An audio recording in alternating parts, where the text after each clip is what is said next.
You're listening to the Swap Society podcast, and I'm your host, Nicole Robertson. I interview thought leaders and change makers who are working to create a more sustainable and equitable world through fashion, art, and activism. Join us for a dose of climate optimism as we envision a brighter future. Hi, everyone. Welcome to the Swap Society podcast. Today, I'm so excited to be talking with artist Libby Newell. Welcome to the show, Libby.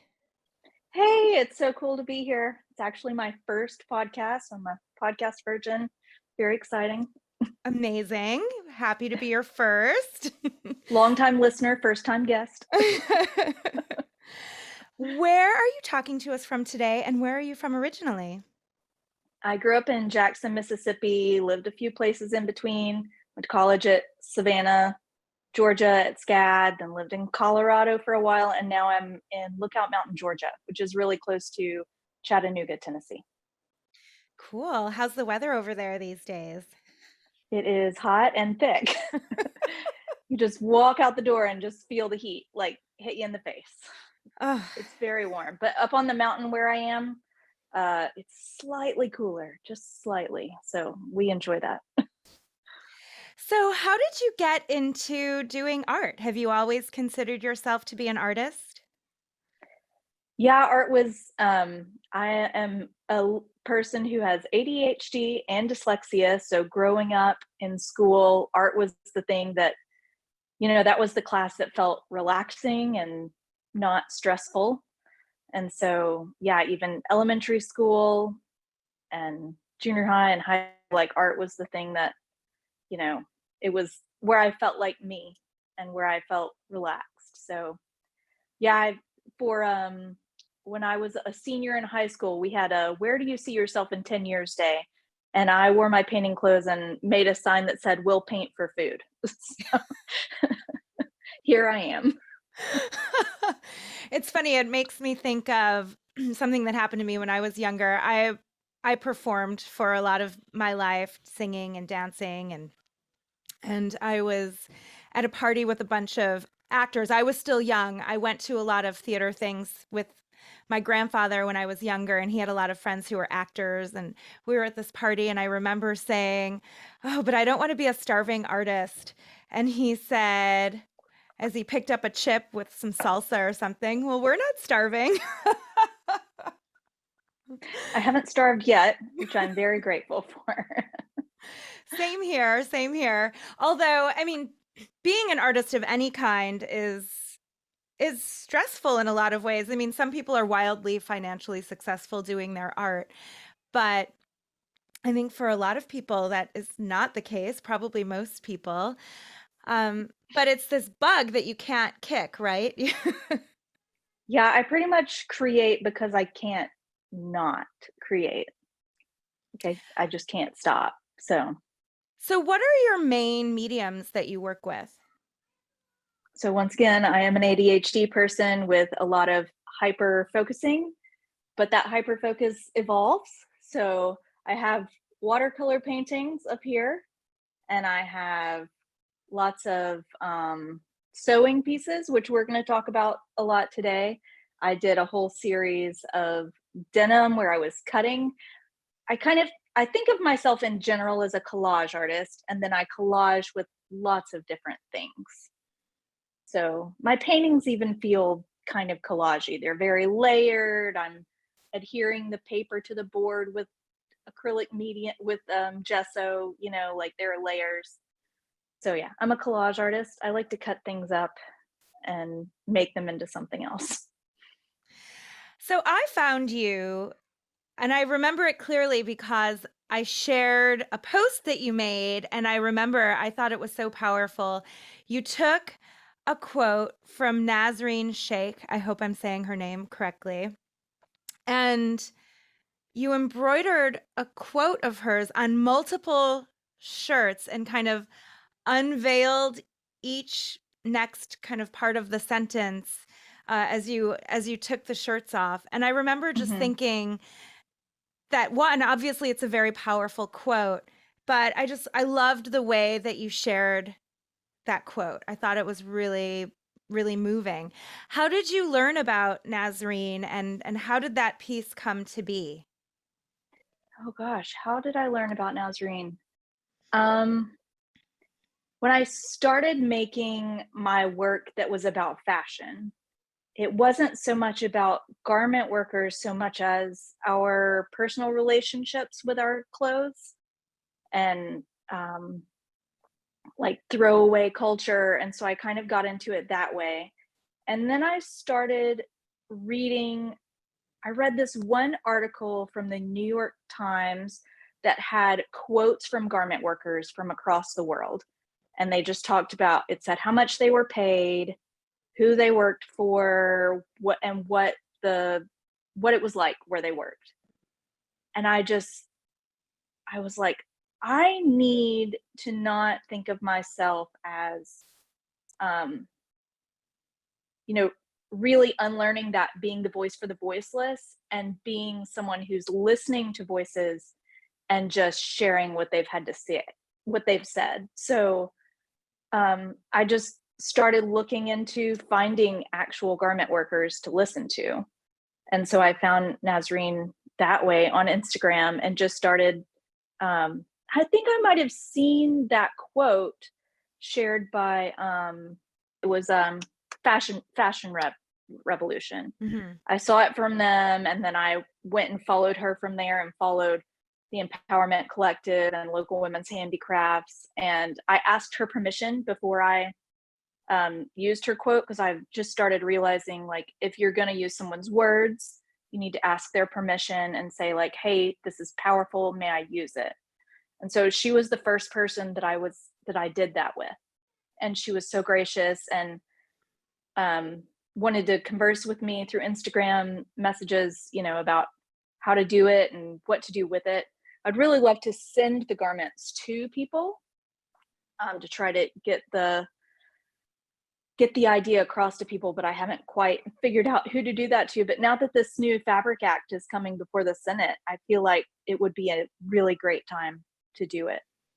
Maybe send them to senators.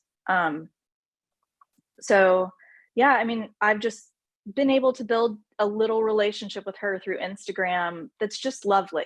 And just small things like I say, "Oh, your shop space is so beautiful." And she'll say, "Oh, I hope you can come sometime." And it's just the idea that social media can be a real beast, but it also gives us, it can be a tool for connecting in such amazing, beautiful ways. And I've been able to do that with Nazarene through that.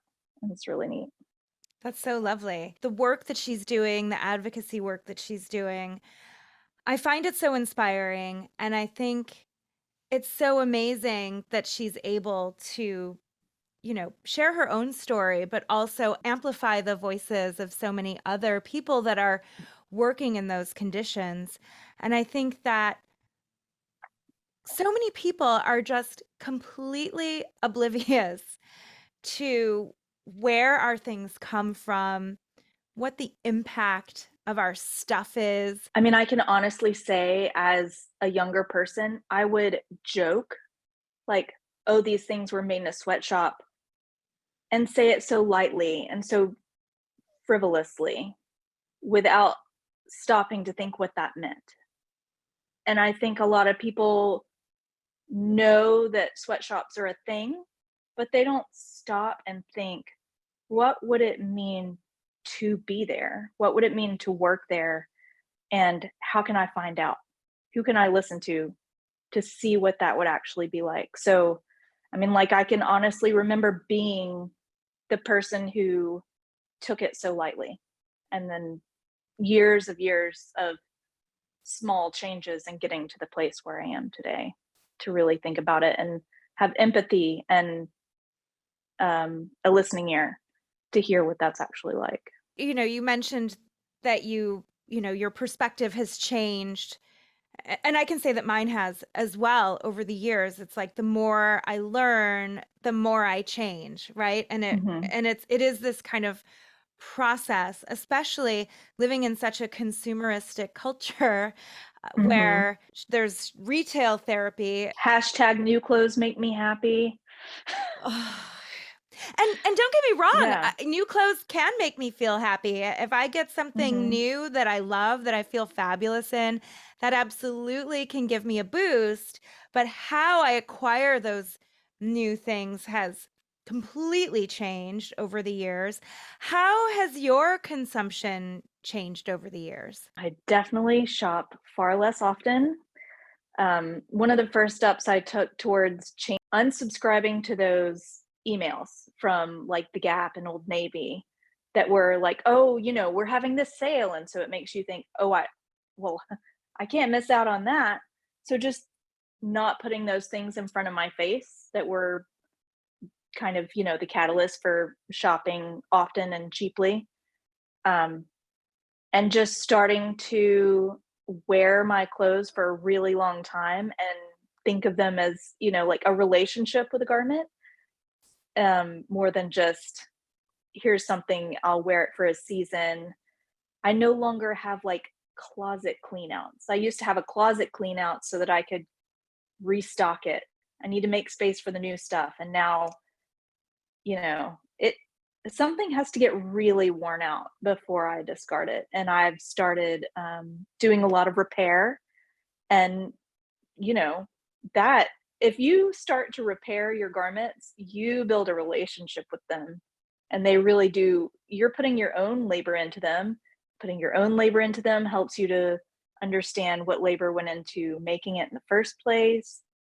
If you're stitching up a seam, you think about who put that seam there in the first place, and I've learned to just honor their work and to just really look at those little imperfections that are in our garments and to think this, not even imperfections, but just the evidence of humanity in buttonholes and seams, to just see this was actually put here by a person, not a machine. And that makes me want to take really good care of my clothes and make them last a really long time.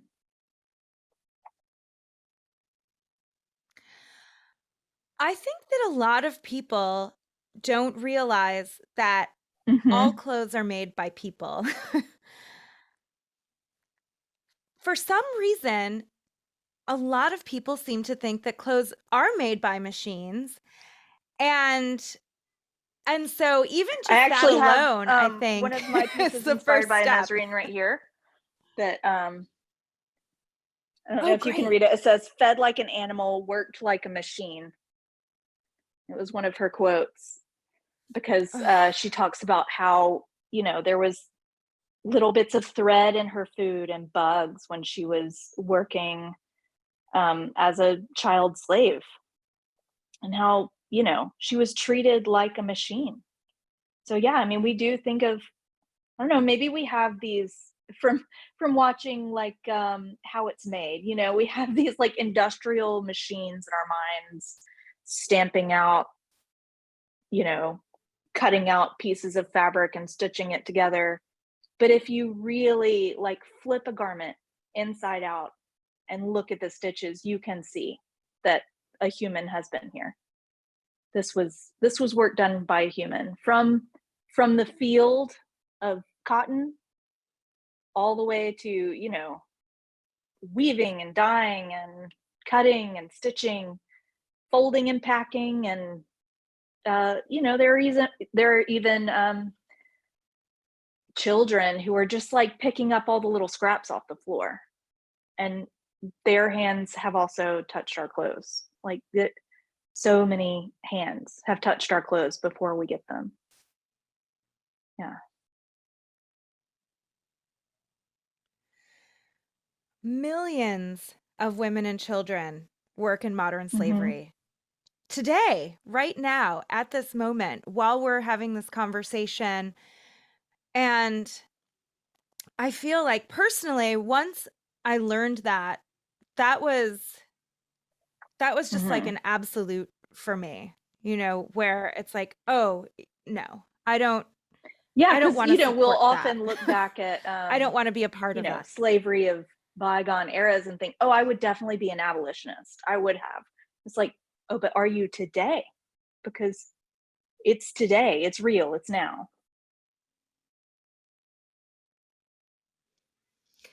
And so many brands, obviously, they don't want people to know about their terrible labor practices and their terrible Mm-hmm. environmental, record and all of these things. I mean, they just want to make it all look fun and glamorous and, wearing whatever this item is that we're selling is going to make you fabulous and happy. Oh, but don't let's let's just pretend that none of this other stuff is going on. And it's also frivolous, right? We need clothes.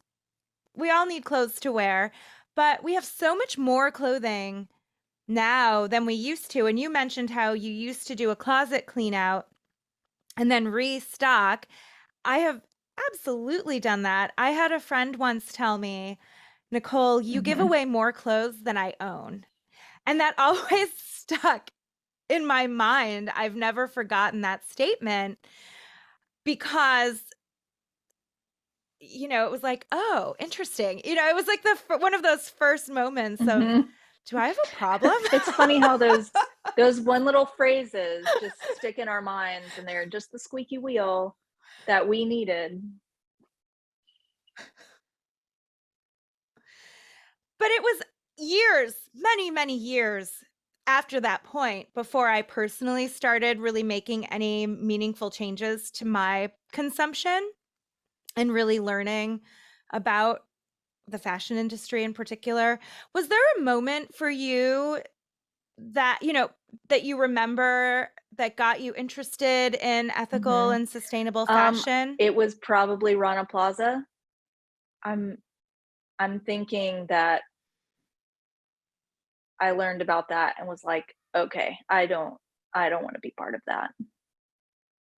And I mean, I was already making art about fashion at that point, but it was about my relationship with fashion. And then it became more about um, the relationship of the people who make the clothes with me, like what is tying us together, and what is what is my part in that. And so I started, like, I I feel like my first pair of jeans to really think about where they came from. They were a pair of Levi's jeans. I still have them. I got them after my second child was born. Um, and like the back seam has come apart and I've stitched it back together, and I've grown in and out of them. But yeah, just even though now I know that, like, that wasn't the most ethical choice, it was the most ethical choice I could make at that moment. And it was, like a way in. It was like, my one first taste of like really thinking and trying. And, none of us are going to be perfect. None of us are going to have, I mean, only the richest people can have a completely ethical closet, and that's just not going to happen. But if we're trying, you know, I think that's what counts. Absolutely. I think that, you know, even if you buy something from a fast fashion brand because let's say you Mhm. actually need the item, right? And I'm not talking about hauls. I'm not talking about hauls because that is like a whole different level. But let's say you just genuinely need an item and you're unable to find it secondhand for whatever reason. And, ultimately you wind up at, buying it through fast fashion. If you wear that until, you know, you really can't wear it any longer, that is still pretty sustainable compared to Mhm. what most people are doing, which is just, Yeah, wearing something a couple of I've seen a times few and different, then I've looked throwing up it like how away. what's the average that people wear a garment before they throw it away, and I've seen between like 2 and 4 and 6. It's all really small numbers. I wear my clothes until they are like absolutely falling apart. And that, I mean, that is, even if you're buying it at, department store, you're buying it, you know, anywhere. It's how you treat it that really matters. Because even like we said, all clothes are made by people. So if you are honoring the labor that goes into any garment that you get, then you're doing your best by the garments that you have and the people that made them. The biggest problem is obviously, the systems, right? The Mhm. fashion system and the way that it operates is tremendously problematic. And it's not individuals' fault per se, but we have our role to play, right? So we can, as organizations like Fashion Revolution and Remake, encourage people. We can ask brands questions like, who made my clothes, what's in my clothes. Mhm. We can tell brands that we want better labor practices, more sustainable clothing, but we also need to become less of that shopaholic. We have responsibility as well. How do you feel about that push and pull between individual choices and like the systemic problems? Do you get these random requests to be a brand ambassador on Instagram all the time? I mean, All the constantly. time. And I just always say, "Were the clothes that you make made by people paid a living wage or better?" Just I know it's not really gonna make a difference in how they're made, but just maybe that person who's working for that company will think about it. Just being a squeaky wheel. An Instagram psychologist that I follow was had merch, and I said, it's someone I follow, I converse with regularly, and I was like, "Oh, hey, are those things made by people who are paid a living wage? Because it would really stink for you to be selling garments about mental health made by people whose mental health is not valued." Just like being a little bit of a squeaky wheel here and there.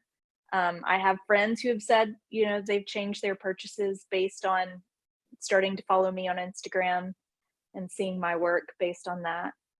But one story that comes to mind when you started talking about that was I had a show of my artwork that was all about the fashion industry, and each tag on a piece had a quote from a garment worker or some sort of statistic or story that was quoted from a garment worker.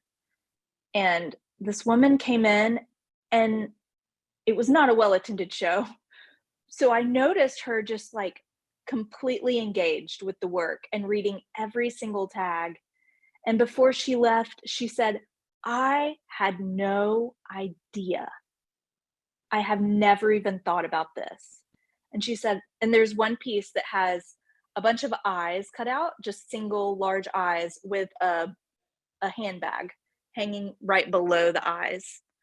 Um, and it talks about like, do you think about the bags under the eyes of the woman who made your handbag?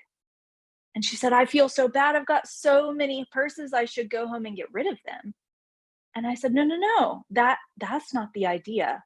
The idea is that you go home and you value those handbags. You take such good care of them and you use them as best you can and you treasure them because you've got them now. They're yours. So love them and take good care of them."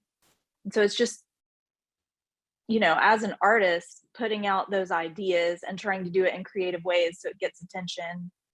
Um, I have I have heard that it's made people rethink their relationship to shopping, and that makes me feel like a successful artist. So, That's such a great story. Obviously, maybe it's impossible to quantify, but I'm sure that you've had that opportunity with so many people, especially because of something like social media, right? Where I know that even personally, I feel like your artwork is very thought provoking. And so, and in different ways, because you're not just talking about fashion, right? You're talking about beauty mhm, standards, you're talking about all sorts of different things. And so, yeah, I find it to be very thought provoking, and that's one of the joys. It's got to be one of the joys of being an artist. I love that you were able to also see that woman's response, right? It's not just someone like me looking at your Instagram and really thinking about what you're saying and what you're expressing. It's like you got to have an exchange with her, and that's really cool. yeah. I'd love to get these stitched items in a gallery somewhere. If anybody's listening that knows of a gallery that would want to show them, I have a whole stack of. I think of them as graphic T-shirts that I make for garment workers. So it's kind of like reciprocal because they're making clothes for us. So what can I do for them in return? Is I take these items, and most of them are clothes that my family has worn. There are a few that I've gotten at thrift stores, but taking things that they've made and using them to share a message that would benefit the people who made them. So just the idea of, I don't expect a garment worker to actually wear them, but like, what words can I put on this t-shirt that would help garment workers? So some of them have words already on them and I add to it, something that would, speak to the lives of garment workers. But yeah, I would love to see them just all hung up. Would be really awesome. You mentioned earlier that you were doing art about fashion, but more about your personal relationship with fashion. Can you talk about that a little bit? Yeah, I was making these, I was cutting up magazines and making these quilts that were cutting up, like, I have one over my bed currently that's all wedding magazine stuff. So it's like, it's a double wedding ring traditional quilt pattern, but with wedding dresses and bridesmaids dresses and rings and um, flowers. So just the idea of these things that we obsess over that are just for one day, and making those magazines that I actually used, for my own wedding and do a quilt just to think about like what all goes into that day. And I've got, some that I just cut up magazines without really paying attention and made them into quilt looking patterns, thinking more about how women used to take like old fabric, what was scraps and rags, and turn it into quilts for comfort. And also in that process, they were supporting each other, quilting together. It's like a very social thing that women used to do. I have quilts that my grandmother gave me, and she showed me the dress that she made for my aunt. And just, I loved that idea of women sitting together and talking and making something, taking something that was no longer useful, making into something useful and comforting. So it was more like taking, just thinking about the idea of how we used to treat clothes and how we treat clothes now. And also, I have one that's all cut out actresses and models from red carpets, and I put them in a radiant pattern to look like a rose window from a church. Just thinking about single use fashion, how we so often, especially like for the fanciest of occasions, have these garments that are only worn once. For us normal people, it would be a prom dress, that we buy, or a dress to wear to a wedding, a bridesmaid's dress. So many garments that we buy, we just use one time. So I started thinking about it that way, like, how are we wasting? What are we obsessing over that's really not a good use of our time? There's only so many minutes in the day. If we're going to, use a whole lot of them thinking about what we're wearing and what we're putting on our face, then how many does that leave us to think about really important things and how to live life well? And there's also so much money that goes into those items and those events, right? So it's not Mhm. just the time that we spend thinking about it, it's also the time that we spend earning the money to buy the Mhm. thing that we're going to wear for maybe a couple of hours. And I love your mug, by the way. Thank you. It's made by Rose Grown. They're on Instagram. It's amazing. So It's part good. of my loving my body. I picked out the one that looked the most like me. It has breasts, by the way, if anyone is curious, since this is an audio medium. Go to YouTube to watch the video if you want to see all the things Libby's showing us. Yeah, show and tell isn't ideal for a podcast. But But that's why there's a video too. We need the video coverage just in Yeah. case, just in case. You also, when we were messaging back and forth, you did mention that when you started learning about garment workers and conditions of garment workers, that started really impacting your personal life in other ways as well. I'd love for you to share more about that. It really made me start thinking about my relationship with other people and with the world, like I grew up very conservative, evangelical Christian, and um, it just started as I, had this relationship with Nazarene. I started thinking, how could someone who's doing so much amazing work for the freedom and um, joy of life of others, how could she, because I grew up with this idea that anyone who doesn't think like me is going to hell. And it just started making me rethink those ideas that there's no way that people like Nazarene and like Nazma Akhtar of, is it AWAJ in Bangladesh, these women who I know are most likely not thinking the same way I am because they live in a different place. They're in a different culture. And it just started making me rethink my relationship with people and um, how people think in all different ways, and their different ways are just so beautiful. So I started, have you ever heard of the term deconstruction? Hmm. So just taking apart all of my thoughts. As I took apart my relationship with beauty culture and my relationship with fashion, it also made me take apart my relationship with God and divinity and myself. As I started thinking about um my own face, even not and I came up with a hashtag that's faces have features, not flaws. So I Mm. started thinking about my own appearance and thinking about how I am not flawed. I just have features that make me a human. So as I started thinking about that, that made me realize I grew up with this idea that I'm a broken human. And it made me realize I'm not a broken human. I'm just a human. And humans all have something we can work on. We're all working on ourselves, but that doesn't make me broken. So I just started, even my own artwork helped me to process all of these things. I kind of think of it as like journaling out loud so that other people can see my process.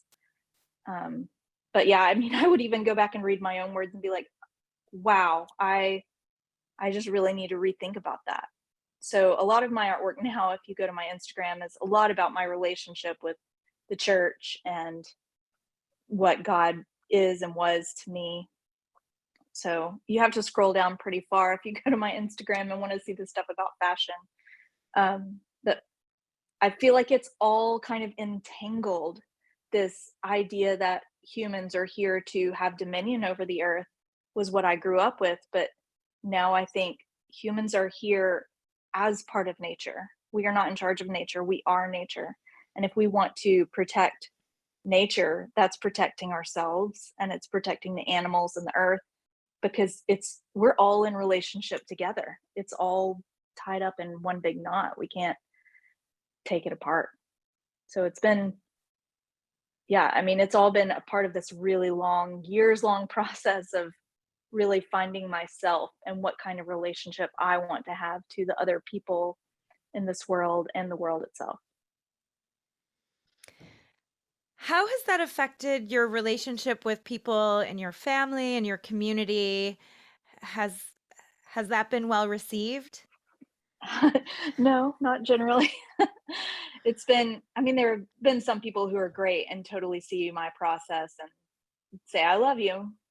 And then there are some people who just can't understand why I needed to let go of so many things. So the people who are with me through the process are the people who I feel like truly love me and are happy for me to find myself. Mhm. And then I've built some m- more lovely relationships that, are with people who celebrate growth.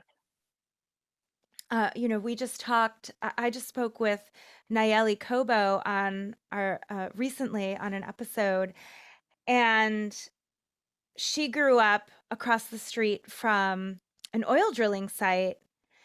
And, Los Angeles, where I currently live, is the largest urban oil field in the United States.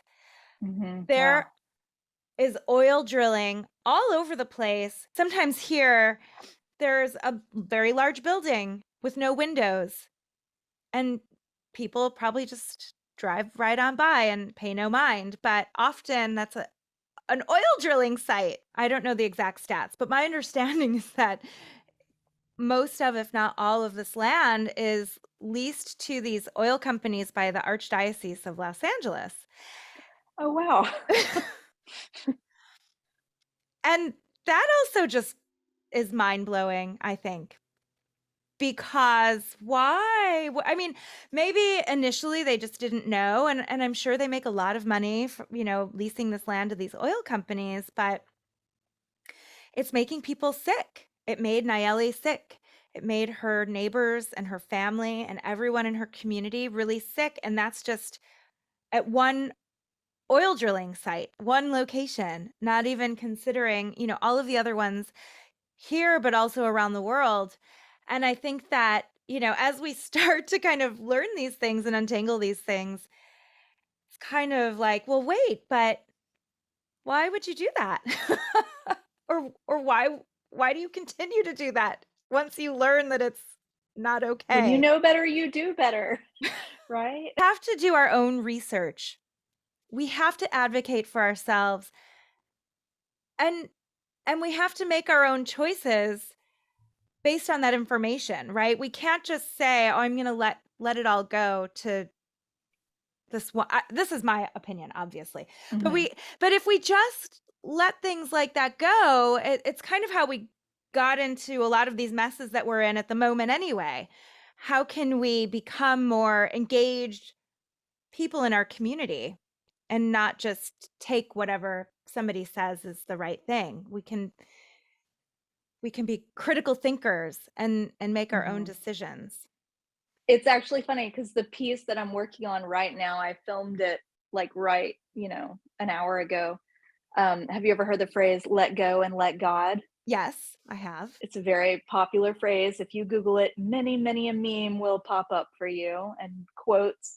Um, and part of my deconstruction process is taking these phrases that I've heard a million times and just really thinking them through. What does that mean? And what did that idea make me think about the world?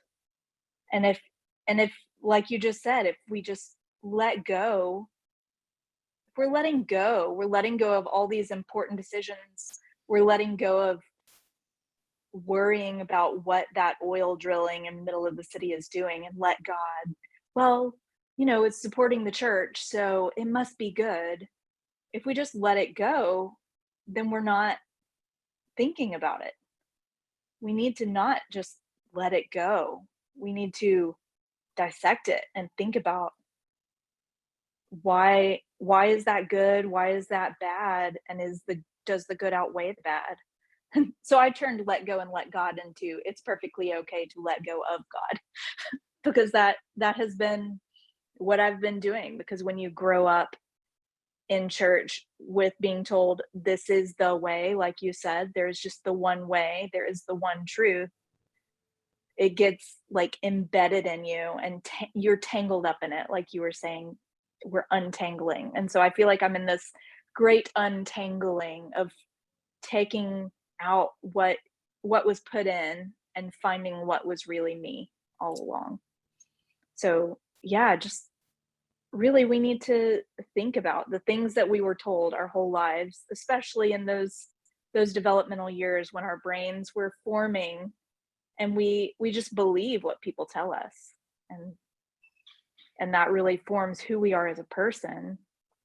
Like I can remember, have you ever heard of the story of the blind men and the elephant? I It don't was think so. it's like a I don't know where it comes from, but I want to say I don't know. I wish I knew. but it's the idea that these blind men are find an elephant, and one is holding onto the trunk, and he thinks it's a rope, and one is holding onto a leg, and he thinks it's a tree trunk, and one is holding onto the tail, and he thinks it's a something else. And just an idea that, you know, we're all looking at these ideas from different angles, and we're all perceiving it in our own way. And I remember being a teenager and thinking, oh, that's so lovely. That makes me feel like all religions lead towards heaven. And then I was immediately told, no, that's not true. That is not the truth. This is the truth. And so I look back and I'm like, oh, little Libby really wanted everyone to have the goodness. And so going back and saying, good job, little Libby. You wanted what was good for everyone. And having to like find those parts of myself that are true to me. And true to me wants to be a person who thinks about all the people who make all the things, all the people who pick my food, all the people who make my clothes, all the people who work in the grocery store and put my food in a bag, and be a citizen of planet Earth and not just focused on my own self and my own eternity, because I was told I was made for heaven and not earth. And that is a real detachment from what's going on earth.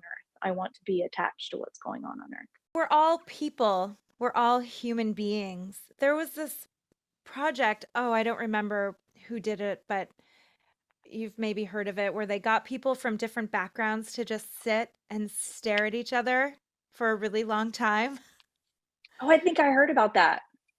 Is it like an NPR podcast or something Oh, that did maybe. it? I don't remember, but I think about that, how a lot of companies or governments or religions use this idea of the other, right? That we're separate from each other, that we're so different from each other, to justify all sorts of things, right? Hmm. But we're all human beings. And if we were to just sit down and share a meal, or just even make eye contact and just look at one another in the eyes, it's like we are all human beings sharing this earth. Hmm. And wouldn't it be amazing? Imagine if we just all treated each other with respect and love, And dignity. dignity. Yeah. And just saw each other's attempt to understand the mysteries of this earth as we are all just trying to figure this thing out. There are so many mysteries that we can't understand, or that we're trying to understand in various ways. And if we could just say, hey, this is me trying to figure out the mystery, instead of I figured out the mystery and you should all think the same way as me. Yeah, well, wouldn't it be a much lovelier place to live if we all respected each other's attempt to understand the mystery? Absolutely. It also makes me think of another thing that Nayeli mentioned in her interview, was this idea of when these drilling sites were set up, um, they referred to the communities that they placed a lot of them in as sacrifice zones. That's actually a term. That that really gets me in the heart. That word is so heavy. It's so intense, but if you think about it, the global south has largely been treated that way as well, Mhm. right?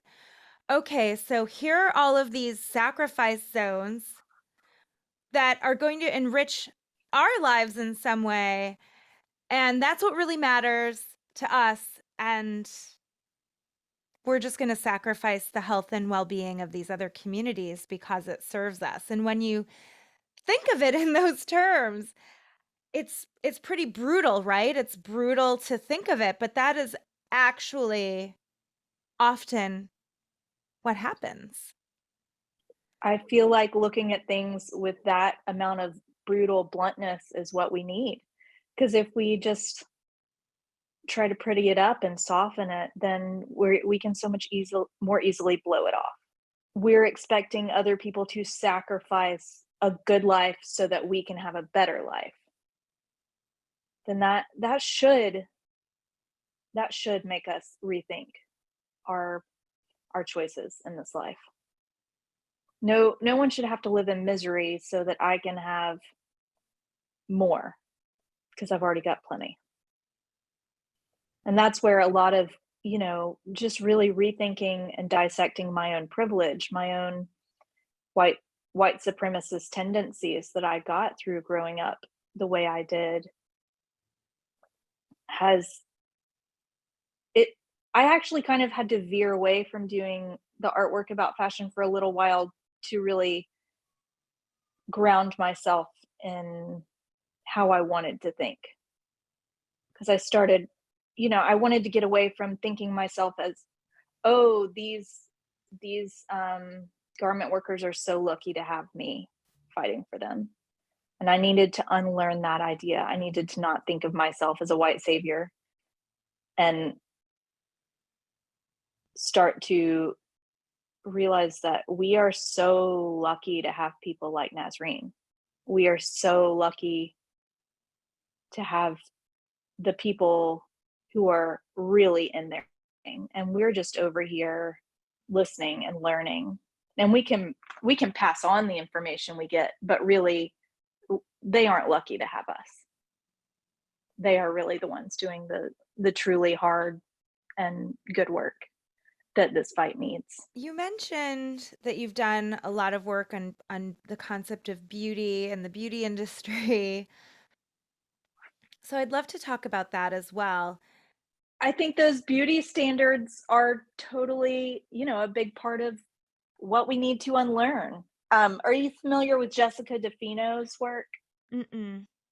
Um, I will send her to you. She's on Instagram, and she writes about beauty standards and the beauty industry, beauty culture, but just rethinking about all those standards and how racist they are and how they are um, grounded in white supremacy.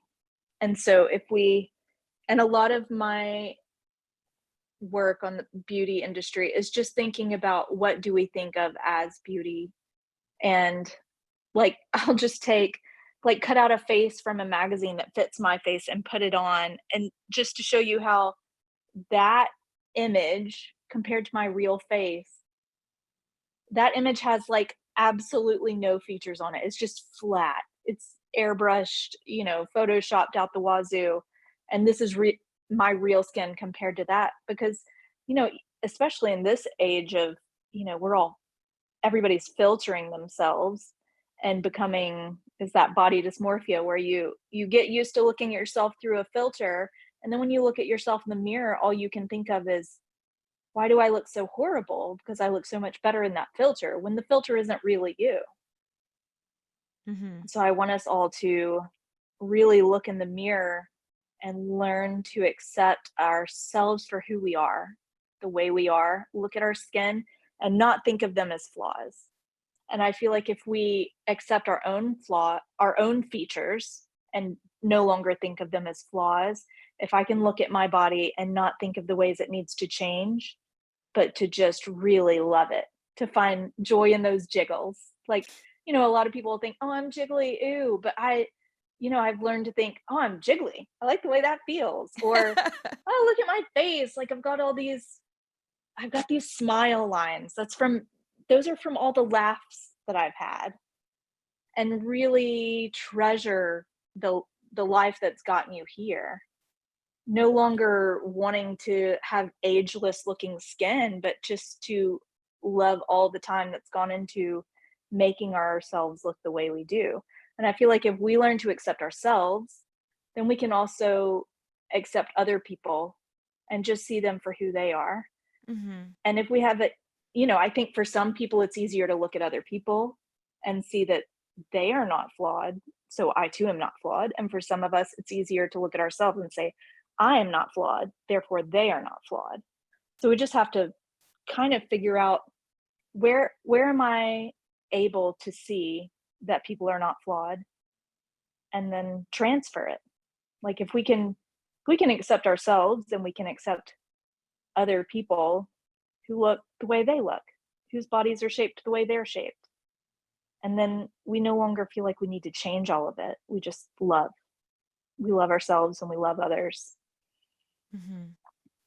all over the world. We can just love. I love that. Well, and with beauty, I mean, part of the reason that all of these messages are just shoved down our throats is because it's a way to sell things, right? A lot Mhm. of companies prey on our insecurities to get us to buy more stuff with the hopes that buying that stuff will make our lives better, make us feel better about who we are, how we look. Yeah, every time they use the word flawless, what they're saying to you is, you have flaws and you need to get rid of them. So they can use a word that seems positive, but really what it's trying to tell you is, what you have is bad, you need to cover it up.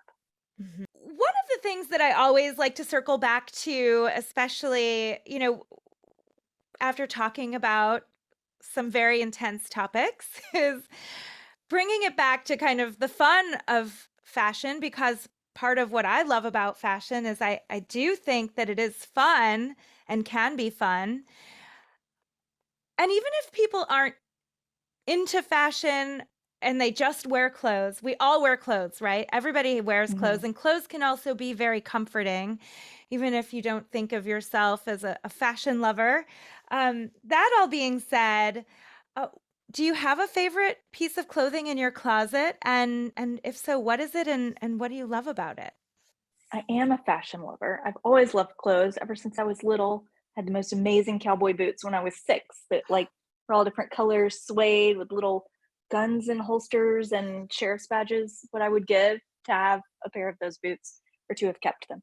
But I do love fashion, and that love of fashion has transferred into loving the clothes I have instead of loving new clothes. But this is one of my favorite items. It is a cashmere sweater that I've had for several years, and it is patched out the wazoo. It's darned everywhere, and I Amazing. just love it because I have put so much energy into it.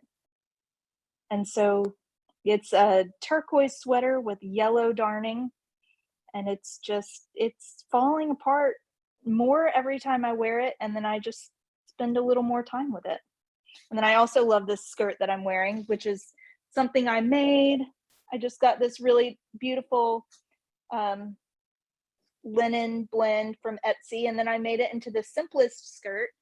And I have had to repair it a few times, but since I made it and it's super simple, it's super easy to repair. I actually had to repair it today to put it on. One of the seams had come undone, so I just whipped it up, and yeah, that and I put them on. I wore that sweater last Thanksgiving, the first time I'd been with my family in a long time, and I said, "Okay, what can I wear that will make me feel like me?"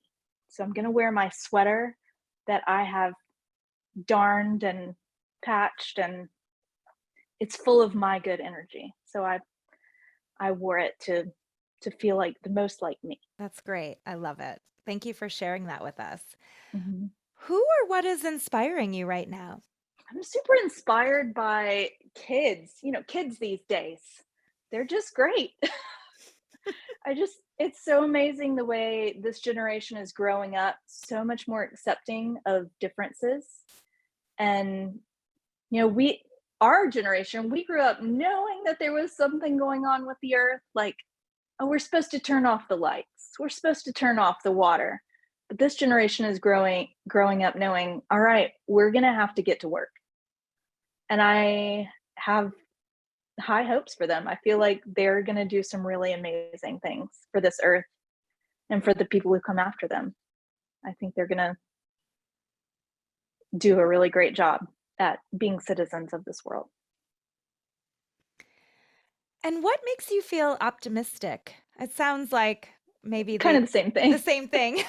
Yeah, it's all wrapped up in one. Yeah. I'm optimistic when I see those little changes that are good, because there are, like Mr. Rogers said, look for the helpers. There are some amazing helpers out there. And through this tool of social media, which I don't, it's, people talk about how bad it is and how people feel bad about themselves on social media. And I don't know how they're using it, because social media makes me feel great. I connect with so many people who are doing amazing things. And that really gives me hope, that people are encouraging each other. And in my social media, I see so much encouragement, so much people growing and wanting to know better and do better. So I think if people can use that tool for good, then it really can help us to turn this thing around. Mm-hmm. Yeah. And how can people find you? I am most active on Instagram. Yeah, Libby, Libby _ Newell, Newell. All right, fantastic. Well, thank you so much for talking with me today. I've loved Nicole, it's been awesome, really fun. and I loved seeing you face to face instead of just following you. I'm still from afar, but thank you so much. Thank you for listening to the Swap Society podcast. Swap Society is an online clothing swap for women and kids that makes it easy and affordable to mix up your wardrobe sustainably. We're a growing community of women across the USA who are creating positive change by swapping our clothes and slowing down our fashion consumption. We would love to swap with you. If you're interested in joining, you can sign up at our website. Learn more at www.swapsociety.co. That's swapsociety.co. You can find the show notes for each episode on our website. Please get in touch with us on social media too. We're on Instagram, TikTok, Pinterest, and YouTube for the video version of this podcast at Swap Society. Music is by Joel Korolitz and yours truly. I hope you've enjoyed the show. Please help us spread the word by subscribing, leaving a rating and review, sharing on social media, or simply telling a friend. We really appreciate your support. Have a wonderful day, and remember to swap before you shop.